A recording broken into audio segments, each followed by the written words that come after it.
He was in Thailand already, and I think it's just in his nature to try and help. So I don't know if it was a request on either side. He went up there and said, "I'm going to go up and help."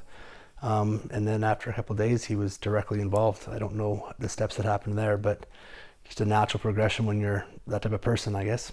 Well, I think what he said to me is that if they need help, if there's anything I can do, I'm going. I wasn't nervous then about him going up because you don't know what's happening up there. You know, there wasn't very much news at that stage, not like there is now. So you really didn't know what was happening. So, and he's not the type to do something that is risky. Like, he's methodical, he'll think it out. So I wasn't worried at first.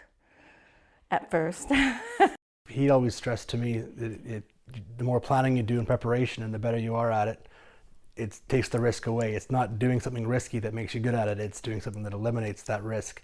So knowing that's his personality as well takes some of the stress away from this side of things. He said, I might not be able to contact you for a few days. He said, you know, I'll try to send an email, you know, and it might be just like 2 words, okay, safe. And that's basically what it was, but that was enough for me.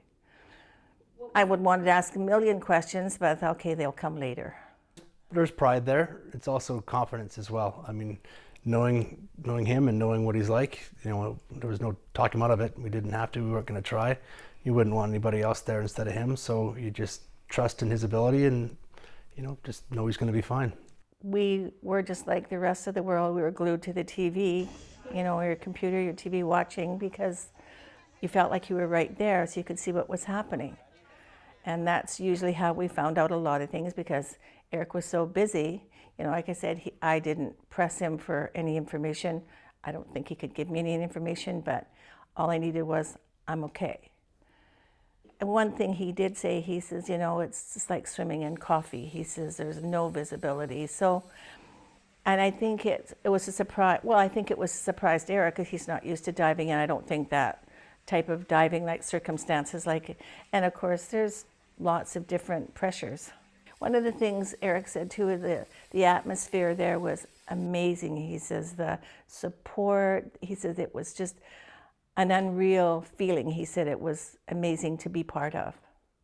You know, you were watching it like all through the night because it's a different time change, and one's out, second one's out, and you know, you're waiting like, okay, you want the rest of them, and you can't, the world all knew too, they were bringing them 4 at a time, so everybody was counting, like, you know, as it was coming out, and then, you know, the coach, he was one of the last ones out, and it's just, I don't know, he must be an amazing person to have kept those boys alive and good spirits, and he must be a phenomenal person. I'd love to meet him one day.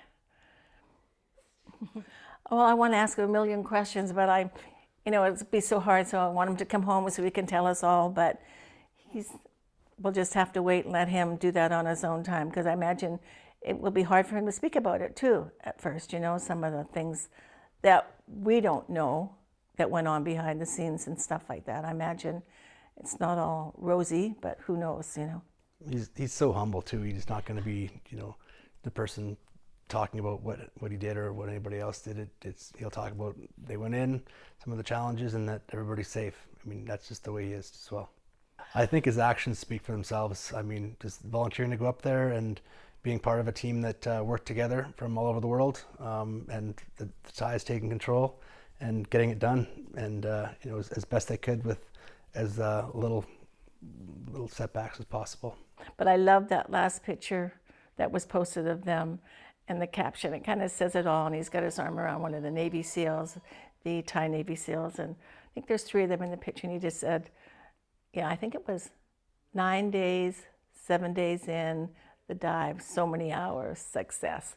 And it's kind of, that's just point blank, like, you know, kind of, we're assuming that's what he did because he wrote it under his captions. So it's pretty amazing to think of what was accomplished there, because I know I probably wasn't expecting the outcome as it came out. Like, I mean, you're hoping for it, but so it's amazing, and it wouldn't have happened unless you had all those amazing people. Like, I mean, just think of like 90 divers or something, whatever it was, and how to organize them and, you know, get it all, I don't know, it's just pretty pretty amazing. He's brave, and he, and did everything that he would, hope he would do, that I would hope he would do, that I know he would do. Yeah, he's incredible. I'm incredibly proud. I mean, I always have been, always am, but, it's nice to see him, be able to be used in this way and be able to use his skills in this way to help somebody else and have everybody else see it as well. It's very proud. We miss him.